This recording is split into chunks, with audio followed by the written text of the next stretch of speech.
परेशान मत हो, रो ना। अब घंटा भर और बीते गयो।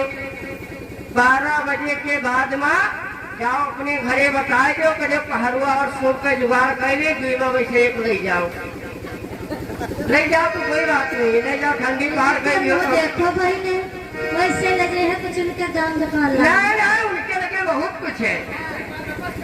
ठंडी बात हमका फिर वापस करते हैं। अच्छा, हमसे पूछे रहा पूछे नहीं है तो गलत हुई का।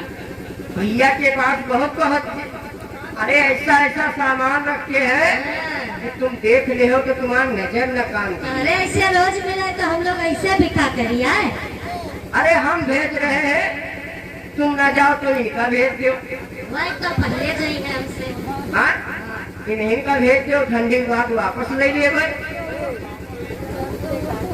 इनका कैसा हुआ पानी लाए मांगत है